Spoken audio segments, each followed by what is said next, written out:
नमस्कार।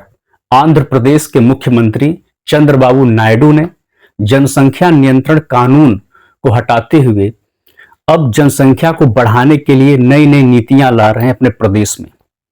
अब दूसरे बच्चे के पैदा होने पर 25,000 की प्रोत्साहन राशि दी जा रही है वहां के नागरिकों को, तीसरे बच्चे पे 30,000 और चौथे बच्चे पे 40,000 और 18 वर्ष तक मुफ्त शिक्षा।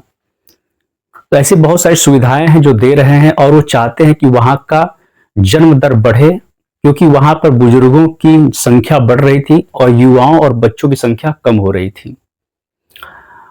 अब किसी जनसंख्या को नियंत्रण करने के लिए और समान रहने के लिए, स्टेबल रहने के लिए 2.1 का रेशियो होना चाहिए, 2.1 दर होना चाहिए, जिससे कि ये जनसंख्या नियंत्रित रहे।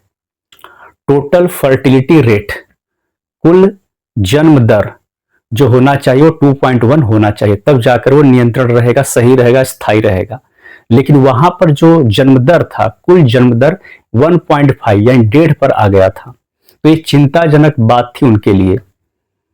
अब जब बात करें तो इसका दूसरा पहलू देखें तो हम पाते हैं कि इस समय विश्व में बहुत ज्यादा जनसंख्या हो गई, यानी कि लगभग बात करें तो 8.5 अरब यानी 850 करोड़ लगभग, जबकि हमारे पास उतने संसाधन नहीं हैं।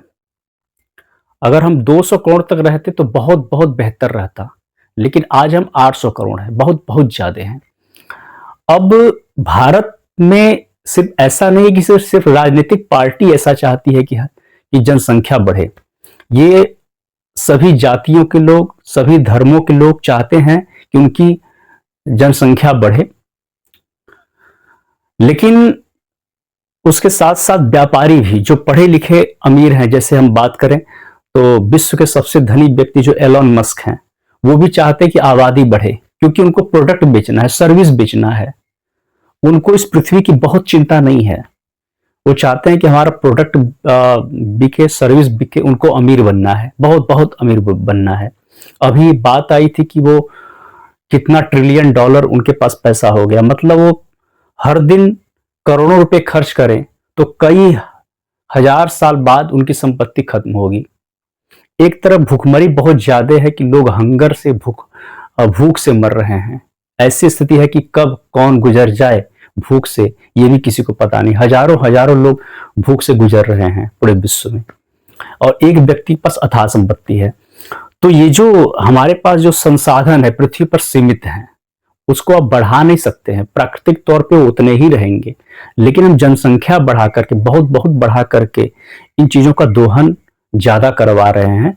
और जो सबसे अमीर कैटेगरी है वो ज्यादा दोहन करती, और बहुत थोड़ा हिस्सा जो उसका होता है उसमें बहुत सारे लोग रहते हैं, और गरीबों तक तो सारी सुविधाएं नहीं भी पहुंच पाती हैं।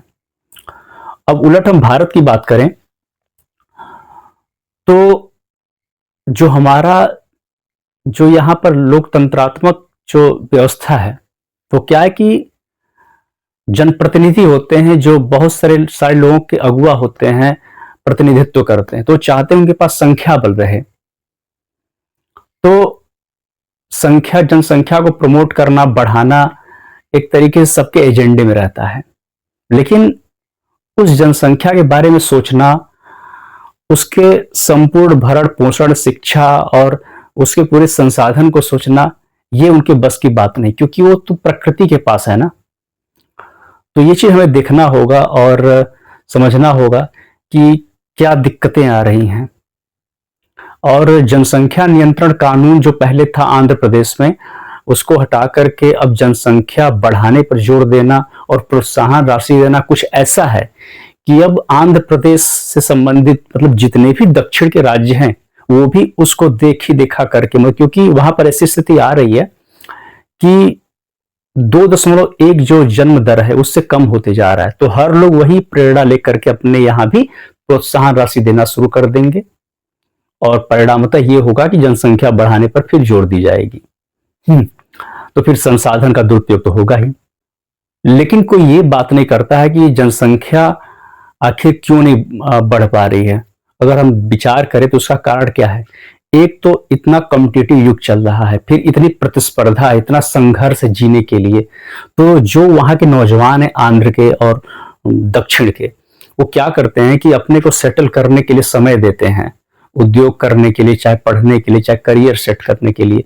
तो उनको बहुत परिश्रम करना पड़ता और कितनों की तो उम्र निकल जाती है। तो 35-40 में जो शादियां करते हैं वो एक बच्चे पर सीमित रहना चाहते हैं।